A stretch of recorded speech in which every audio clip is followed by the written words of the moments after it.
Let's state your name for the record. Deidre Woods. Thank you. Welcome. Your Honor, we would like to set this matter for preliminary examination, and we'd like to address bond, please. All discovery. To our knowledge, Judge. People have their witnesses available 17 or 7, excuse me. Preliminary examination in person, April 7th, 2026, 9 a.m. before Judge Perry. Judge Perry. Okay, thank you. Bond. As Oh, go ahead, Ms. Bond. as a bond, Your Honor, what's your bond? 500. So Your Honor, It's 10% of 5,000. okay. Your Honor, I believe her bond right now is currently 5,000, 10%. Unfortunately, Ms. Woods does not have the financial capability to post the $500 bond. She does have a case in circuit court with me right now. We're actually just about to get sentenced on that case. Yeah, Judge, we've worked out. Wednesday. Yep, we've worked out a resolution. She has been coming to all of her court dates. She has been very, very interactive, and she's been keeping in contact with our office. Your Honor, obviously this case is going for our case, but she has stable housing. She has children whom she's responsible for, and she has been a part of this community for quite some time. I'm sure the court is very familiar with Ms. Woods.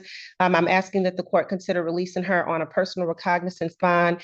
Any conditions that the court will place on her, she indicates that she will be more than happy to abide by all of them. But you say this is a circuit court case. That's correct, Your Honor. What's her bond on that one? She's been out on PR bond on that case. Oh, Yeah. Okay. Response. Your Honor, I would object. You originally requested $10,000 cash surety. This case involves was striking the victim twice in the back and once in his head with a hatchet, profusely from his head, and there was a significant amount of blood the officer saw at the scene, as well as his injuries. Ms. Woods is a regular around the court. She has previous convictions dating back to 2001. Her most recent, she has a 2025 conviction for larceny, 2025 conviction for false pretenses, 2025 conviction for malicious destruction of personal property, 2024 assault and battery, 2025 assault and battery. I mean, the list goes on and on. So at this point, I think the $500 bond is a gift, given that this case involves someone being attacked with a hatchet. And she does have sentencing up with Judge Conley, I believe, on April 1st. And I have concerns that she picked up this new case while on bond for that. So at this point, I would be asking for bond remains or in the alternative view, put at the people's original request of $10,000 cash surety. And just very briefly, if I may, we understand the allegations against my client. I have spoken to her, and I've asked her all those questions and informed her that the court will be aware of that information. My understanding, although I do not have much information, is the complaining witness in this matter was previously arrested based on an assault alleged against her. I don't believe that any charges came out from that particular assault. So there weren't any conditions on him at the time, but Your Honor, it is a domestic situation, or at least this was an issue with a person whom she no longer wanted anything to do with. He's at her home. We don't have any proof as to what has happened. I know that there are some injuries that he may have sustained, but again, my understanding is she states that she sustained injuries as well. Unfortunately, her charges are here. I believe that a no contact order will do just fine in keeping the complaining witness safe, if that's the people's concern. I know she has a history. The court knows that. All of those cases have been resolved. She's either fled out, done significant jail time on those cases, but for this particular matter here, she's unable to post the 500, and we're just asking for consideration on that. At this point, I mean, her exam is coming up in a few days. I'm going to, at least given the allegations and what certainly I know, is what I'm going to deny the request at this time. Certainly after the exam or at some point it can be raised before Judge Perry. Okay. All right. Thank you. Okay. Thanks, Your Honor. Sorry to wake you up. Sorry, Your Honor. Your name, ma'am? Erica Clemente. I had before a plea form That's correct, Your Honor. that indicates that she's going to plead to the charge of use of methamphetamine, the 1-year offense. Upon her successful plea to that count 2, Count one would be dismissed. That's the court's full understanding of the agreement. That's correct, Your Honor. Is that correct? Yes, Your Honor. May I have her sworn? Raise your right hand. Solemnly swear to affirm the testimony you're about to give will be the truth, the whole truth, and nothing but the truth. So Yes, I do. state your name, please. Erica Commenti. All right, ma'am, it is this court's understanding that you're going to plead to the charge of use of methamphetamine, the misdemeanor punishable by up to 1 year incarceration and $1,000 fine plus court costs. You understand that? Yes, Your Honor. You understand also that while I'm taking your plea, I would not be your sentencing judge, and you would be sentenced before Judge Barr in the 14A2 District Court. You understand that? Yes, Your Honor. Still wish to plead guilty? Yes, I do. And to that charge, how do you plead? Guilty. Now, you understand that by pleading guilty, you'll not have a trial of any kind. Yes, Your Honor. Signed an advice of rights form, is that correct? Yes. Question about any of those rights? No, sir. Please look at paragraph 5. You'll see a copy on the podium. Those are your rights which are part of a trial. You understand by pleading guilty, you'll be giving up those rights as well as all the rights on that form. Yes, Your Honor, I do. Understand you're giving up your right to appeal of right. Yes, sir. Are you on probation or parole? I am. All right. Were you on probation at the time of this offense? No, I was not. All right. Has anybody promised you anything other than what's been stated here today on the record to get you to plead?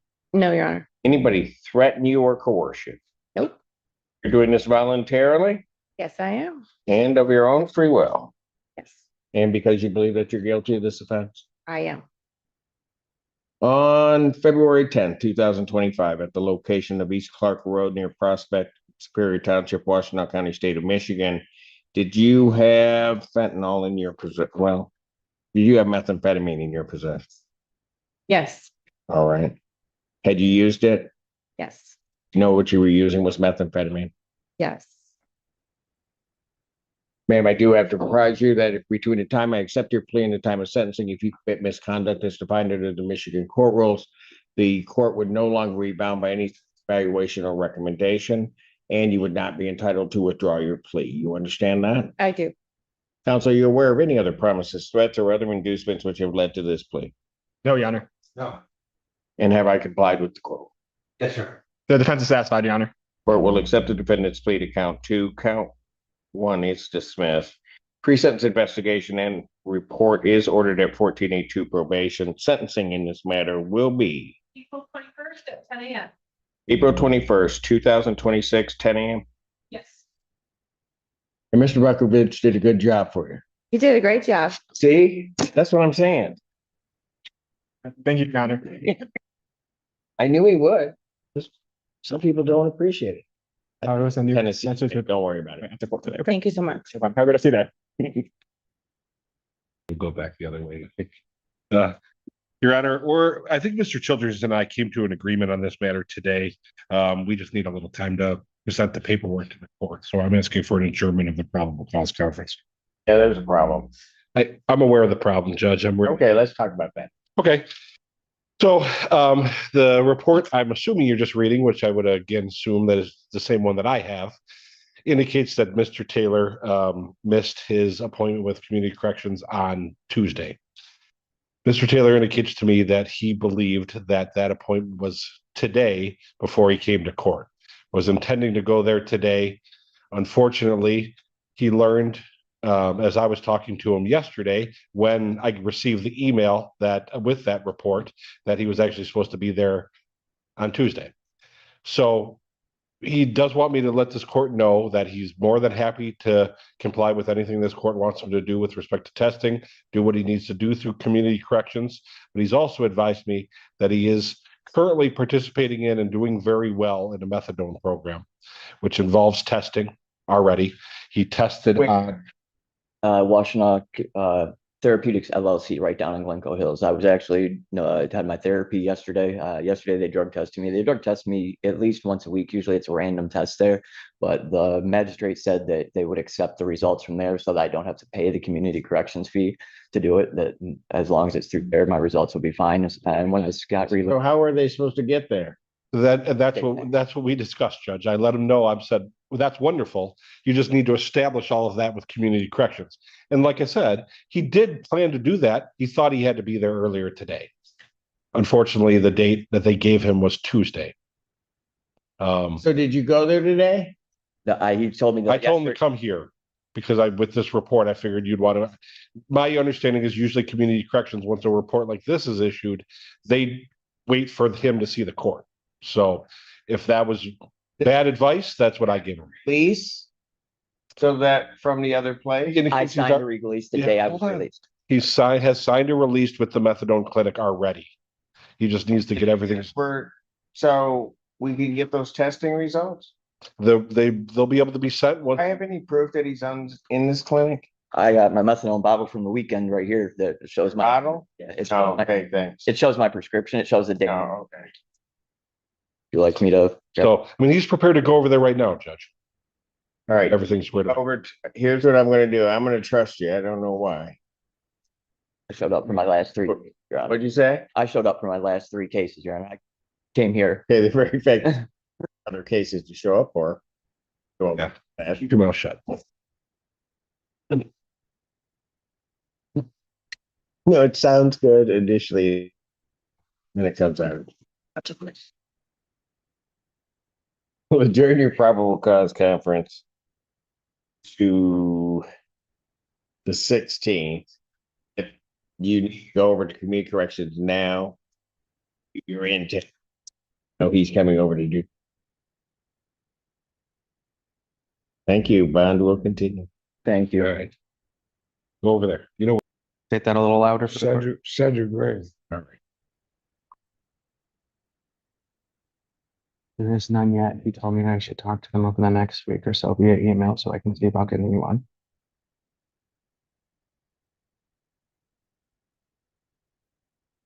Your Honor, with regard to these cases, we are going to be asking to set all three matters for preliminary exam at this time. In the interim, for my client's sake, and for the record, I will be working with Mr. Cook as well as Mr. Vangalo in the circuit court to attempt to get him some sort of offer going up. Got it. All right. Discovery is complete on these cases. To the best of my knowledge, Your Honor. Are there witnesses available the 7th? Your best, Your Honor. Preliminary examination in these cases will be set for April 7th, 2026, 9 a.m. before Judge Perry. And then, Your Honor, as to the bond violation, I have had an opportunity to discuss that with my client. Go ahead. I'm working on that right now. With regard to the violation, Your Honor, it's my understanding that my client would be admitting to the violation. However, somewhat of an explanation here, and I would be asking to address bond. I don't have my copy of it. Oh, there it is. Okay. Yes, go ahead. With regard to an explanation, Your Honor, my client reports that his bag was stolen from him. He had no way to charge his devices. The charger was in that bag. My understanding is that the device was then cut from his leg. I don't know that my client would admit to doing that himself or that someone else did that on his behalf. However, like I stated. What?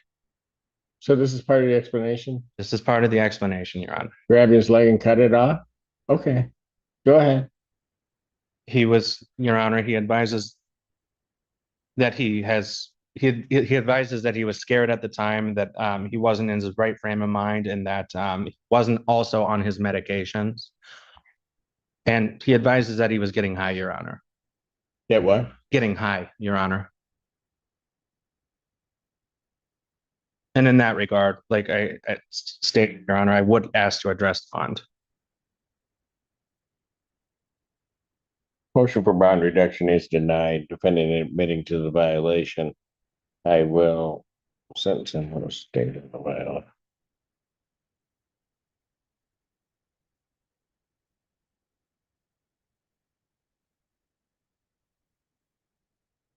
On the violation, I'll sentence him to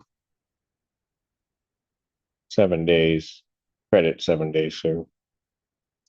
And Your Honor, would the court be willing to consider a release to an inpatient treatment or Send the order. Oh, I don't think there'll be a problem, is there? Your Honor, for the record, the people would have an objection to that, given that he was cutting off his tether. I have concerns that release. The judge's sarcasm here is impossible to miss.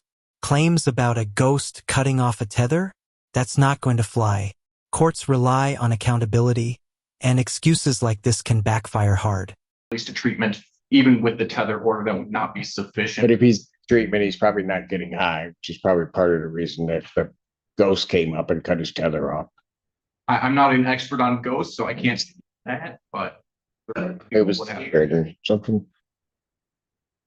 I will sign it over. Okay, thank you very much. Yes, yes. I will get the order in today. It was very silent. Thank you. All right, what are we doing? Your Honor, we'd like to set this matter for exam, Discovery is complete. as far as we are aware. People have their witnesses available the 7th. Do our best. Preliminary examination will be set in person April 7th, 2026, 9 a.m. before me. But bond will continue. Your Honor, may I just bond Down. is a bond condition. Oh, okay. Mr. Ellis is currently on a GPS tether for home confinement, actually, not GPS. And we asked this court if that tether could be removed. He has to go to work. He is allowed to go to work, but also he has to take care of his younger siblings. His mom works 2 jobs, so it's hard for him to get around and do all that. What else does he have? Because Also, normally in a case like this one, he wouldn't be put on home confinement. Pardon? He also has a curfew as one of his conditions. Oh, what other cases? He has an R&O in circuit court, Your Honor.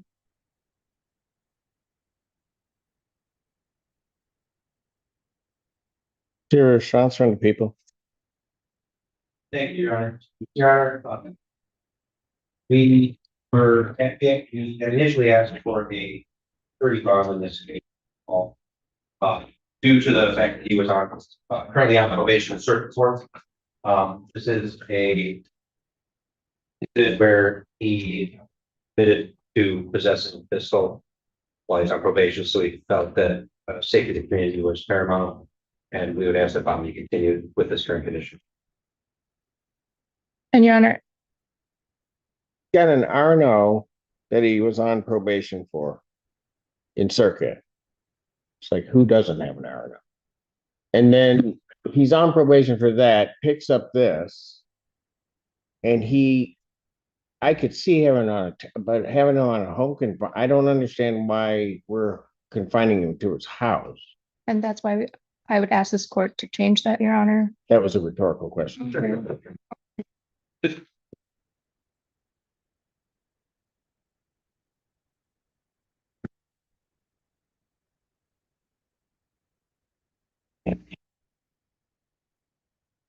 Does he have a failure to appear at all? No, Your Honor, nothing.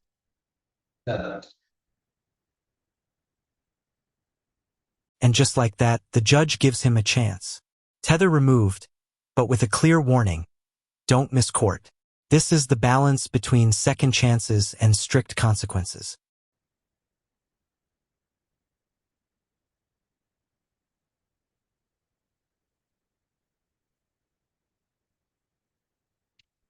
He's set to come back and see me on the 7th. So I'm going to order it this time. I'm going to grant the motion. I'm going to order the tether be removed. I dare you not to show up. Well, so Hear me? yes, Because then we won't need a tether because you'll be back there. yes, sir. Am I clear? Yes, sir. Thank you. Thank you so much, Your Honor.